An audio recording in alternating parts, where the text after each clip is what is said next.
आज बिहार में 121 सीटों के लिए पहले दौर की वोटिंग हुई। क्या बिहार भी एक युवा मुख्यमंत्री चुनने जा रहा है? क्या बिहार भी अब न्यूयॉर्क की तरह ममदानी, सोचिए जो युवा हैं 35 साल के हैं, जिनको मेयर चुना गया है, जिनके पास कुछ भी नहीं था, वो भारतीय मूल के हैं। इस पर ही बात करूंगा कि किस तरह से इस देश के जो जातिवादी मनुवादी हैं वो अब ममदानी को भारतीय मूल का नहीं मान रहे हैं। जो लोग ऋषि सुनक जो पाकिस्तानी मूल में पैदा हुए थे, जो भारत के दामाद हैं नारायण मूर्ति के, उनको भारतीय मान रहे थे, जो कल तक ट्रंप को अपना आका मान रहे थे, भक्तों को ममदानी से जलन हो रही है। और इसमें कोई साधारण भक्त नहीं है। तमाम टीवी अखबार वाले हैं जो कहते थे कि भारत में मोदी चला रहे हैं और इंग्लैंड में ऋषि सुनक, उनको न्यूयॉर्क में ममदानी के चुनाव जीतने से जलन हो रही है। बताऊंगा ममदानी क्यों जरूरी और कैसे किराए के घर में रहने वाला मीरा नायर का बेटा ममदानी अब न्यूयॉर्क में ट्रंप को हरा चुके हैं। काश भारत में जातिवाद मनुवाद के खिलाफ लोग ऐसे ही खड़ा होते जैसे अमेरिका में इस्लामोफोबिया और नस्लवाद के खिलाफ अमेरिकी व्हाइट लोग, श्वेत लोग खड़ा हुए हैं। आज बिहार में 121 सीटों पर चुनाव है। यह है ललन सिंह। ये सरेआम कह रहे हैं कि मोकामा में हर आदमी अनंत है और जो विपक्ष है उसको घर में बैठा देंगे। ये 21वीं सदी में कहा जा रहा है।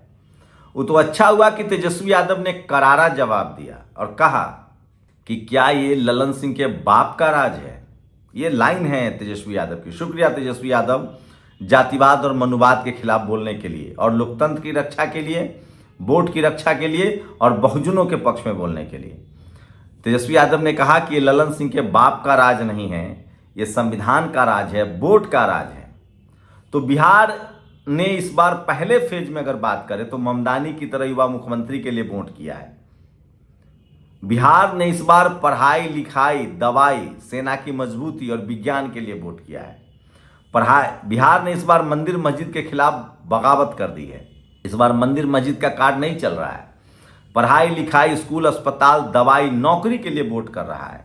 और सोचिए, जब तक बिहार में जातिवाद और मनुवाद के खिलाफ वोटिंग नहीं होगी तब तक स्थितियां गंभीर हो जाएंगी।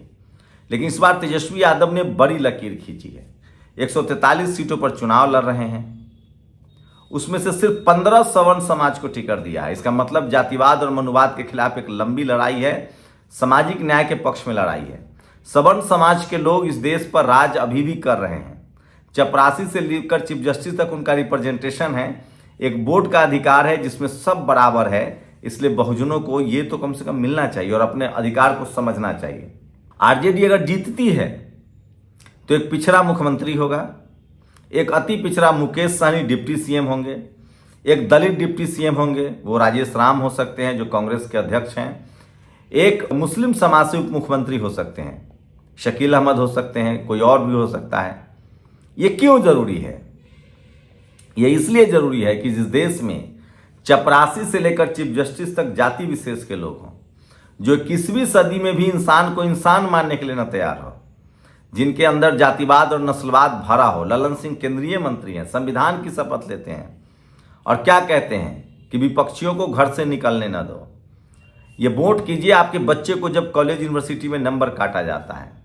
ये वोट कीजिए जो आपको जातिवाद से जिस तरह से लड़ना होता है।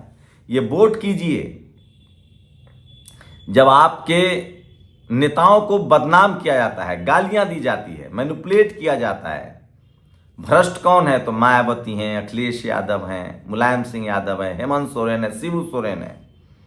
सामाजिक न्याय के लिए वोट कीजिए, जगदेव बाबू के विचारों के लिए वोट कीजिए, जननायक कर्पूरी ठाकुर के गाली देने वालों के खिलाफ वोट कीजिए। और ये इस बार बिहार कर रहा है, नहीं तो लेट हो जाएगा। और सोचिए, ये हमें न्यूयॉर्क से सीखना चाहिए।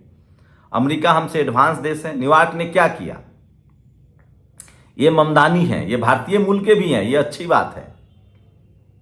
लेकिन सोचिए, इन्होंने बिना पैसे के प्रचार के दम पर ट्रंप को हरा दिया, क्योंकि ये लगातार इस्लामोफोबिया के खिलाफ बोल रहे थे। ये शख्स 35 साल का ये युवा भारतीय मूल का मीरा नायर का बेटा साफ कह रहे थे कि हम इजराइल के प्रधानमंत्री बेंजामिन नेतन्याहू के खिलाफ बात करेंगे। इससे भारतीय नेताओं में संदेश है कि जब तक आप बहुजनवाद नहीं करेंगे, जब तक आप सोशल इंजीनियरिंग नहीं करेंगे।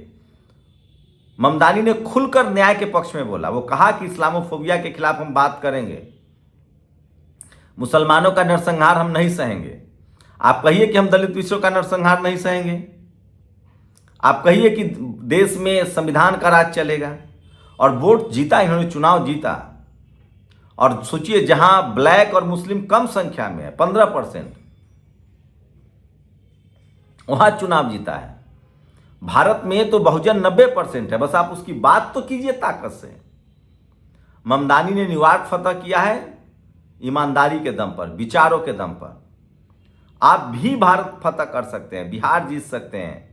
जरूरत है जातिवाद और मनुवाद के खिलाफ जमकर बोलने की।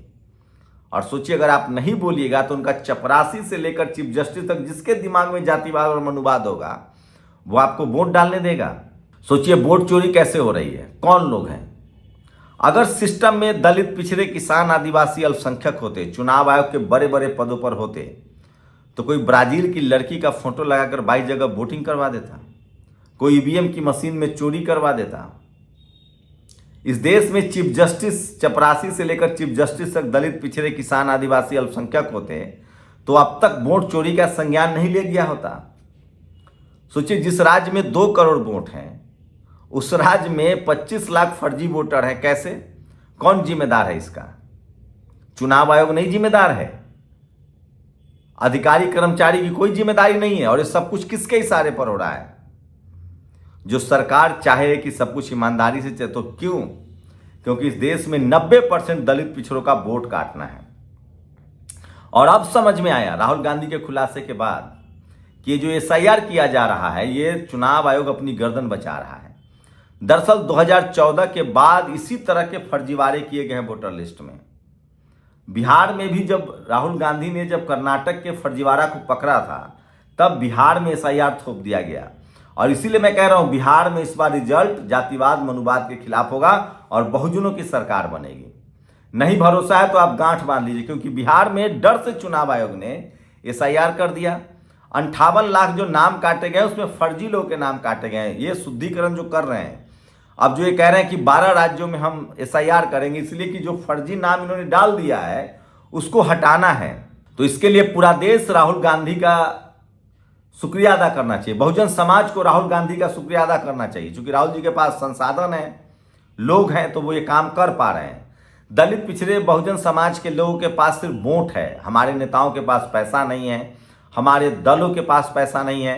क्योंकि इस देश में जो कॉरपोरेट है वो या तो बीजेपी को चंदा देती है और अब थोड़ा बहुत कांग्रेस को चंदा देती है, लेकिन दलित, पिछड़े, किसान, आदिवासी, अल्पसंख्यकों की पार्टी के लिए कोई चंदा नहीं है, न हेमंत सोरेन के लिए, न नीतीश कुमार के लिए। तो ये बहुजन समाज को समझना पड़ेगा कि आपके पास सिर्फ वोट की ताकत है और उसको राहुल गांधी बचा रहा है और तेजस्वी यादव उस आंदोलन को आगे बढ़ाएंगे। तो बहुजन समाज को किसी भी कीमत पर दलित, पिछड़े, किसान, आदिवासी, अल्पसंख्यकों के लिए वोट करना चाहिए। और बिहार में होता दिख रहा है। बिहार में जो नीतीश कुमार के समर्थक है वो नीतीश कुमार को वोट दे रहे हैं, लेकिन वो चिराग पासवान चूंकि बीजेपी के साथ हैं और उसके बाद वो बीजेपी को वोट नहीं दे रहे हैं। चिराग को तो फिर भी दे रहे हैं जहां उन्होंने बहुजन कैंडिडेट उतारा है। तो बिहार में इस बार सामाजिक न्याय की लड़ाई है, सोशल जस्टिस की लड़ाई है। और 14 तारीख को चौंकाने वाले नतीजे होंगे, तो हैरान मत होइएगा। जैसे न्यूयॉर्क ने ममदानी को चुना है, बिहार तेजस्वी यादव को चुन रहा है। और सोचिए कितना शानदार होगा, पिछड़ा मुख्यमंत्री, मुस्लिम, दलित, अति पिछड़ा उप मुख्यमंत्री। यही तो बाबा साहब का सपना था, जो वोट का राज मतलब छोट का राज।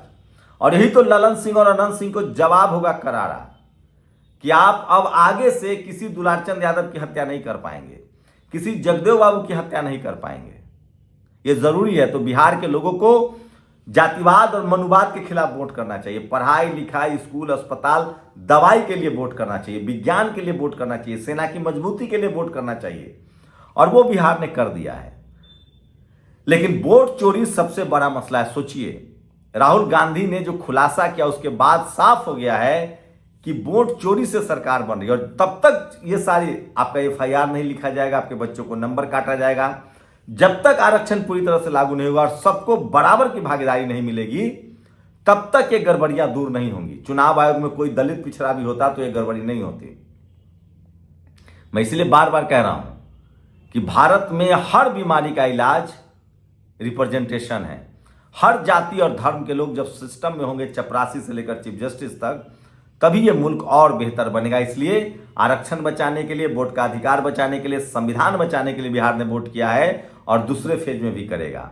और जैसे ममदानी मेयर बने हैं, तेजस्वी यादव बिहार के मुख्यमंत्री बनते हुए दिख रहे हैं। आप लोग अपनी राय जरूर दीजिए। शुक्रिया।